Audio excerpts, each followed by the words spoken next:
আসসালামু আলাইকুম everyone, welcome back to my channel. আশা করি সবাই ভালো আছেন, সুস্থ আছেন। আমি আল্লাহর রহমতে ভালো আছি, সুস্থ আছি। আজকে ছিল ফ্রাইডে, তো আজকে আমাদের বাসায় গেস্ট আসবে। আজকে মূলত সাথী আপুরা আমাদের বাসায় আসবে, তো তার জন্য এখানে প্রথমে শাহী টুকরা বানিয়ে নিচ্ছি। প্রথমে পাউরুটিগুলোকে ঘিতে ভেজে নিলাম, এরপর কাস্টার্ড রেডি করে উপর দিয়ে সাজিয়ে নিলাম।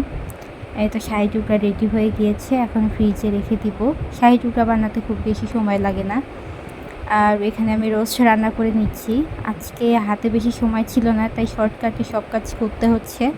আজকে ইকরাকে ডক্টরের কাছে নিয়ে যাব।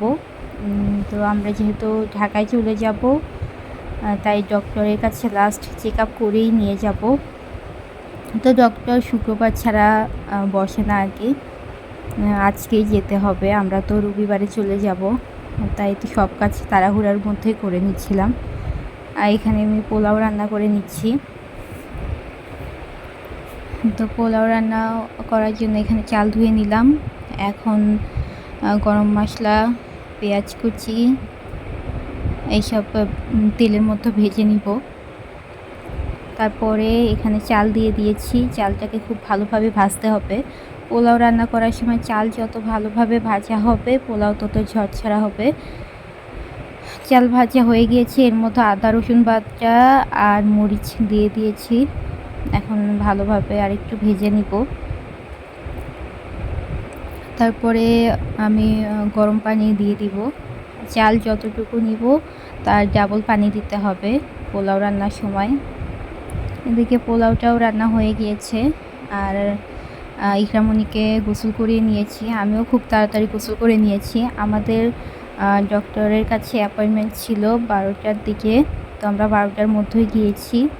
কিন্তু ডক্টর বসতে লেট করেছে চেম্বারে, তাই নামাজের পরে ইকরামণিকে দেখানো হয়েছে। এদিকে আম্মু আলু ভাজি, পটল ভাজি, তারপরে গরুর মাংস, বুটের ডাল এসব রান্না করে নিয়েছে। তারপরে ইকরামণিকে নিয়ে আমরা বের হলাম। ঘুমিয়ে গিয়েছিল দুপুরবেলা। তো আমরা ক্লিনিকে চলেও আসলাম। এখানে ইকরামণিকে ওয়েট চেক করা হচ্ছে। ওর ওয়েট এসেছিল 6.5 কেজি, একদম পারফেক্ট ওজনেই ছিল। এই যে ডক্টর চেক করতেছে ওকে। তো ও সব কিছুই ভালো ছিল, হাইট ওয়েট খুব ভালো ছিল। তারপরে আমরা বাসায় চলে আসলাম। আজকে আম্মুরও ডক্টর দেখানোর কথা ছিল, আম্মুরাও ওইদিকে গিয়েছিল। তো তারপরে ভাইয়েরা চলে আসলো, বিকেলের দিকে চলে আসছে ওরা।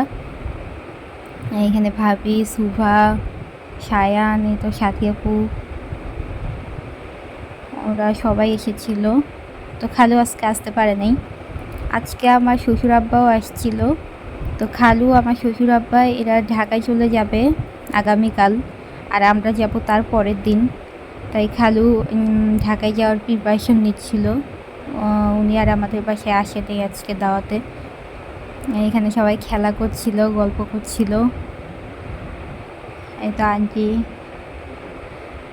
তো আজকে অনেক গরম ছিল, ভাইয়া ক্লান্ত হয়ে শুয়েই পড়েছে।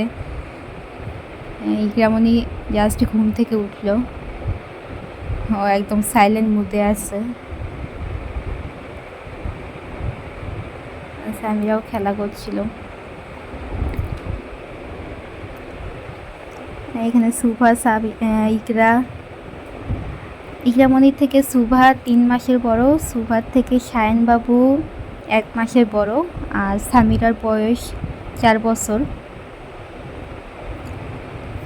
এই তো সায়নকে আম্মু কোলে নিয়ে আছে।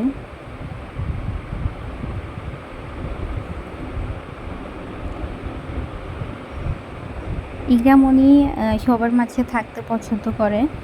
ও মাশাআল্লাহ একদম চুপচাপ থাকবে, খেলা করবে, কোনো কান্নাকাটি করবে না। এখানে আমরা সবাই গল্প করছিলাম। তারপরে ওরা খাওয়া দাওয়া করে সন্ধ্যার পরপরই চলে গিয়েছিল, বেশিক্ষণ লেট করে নাই, যেহেতু আসছেই বিকেলবেলা।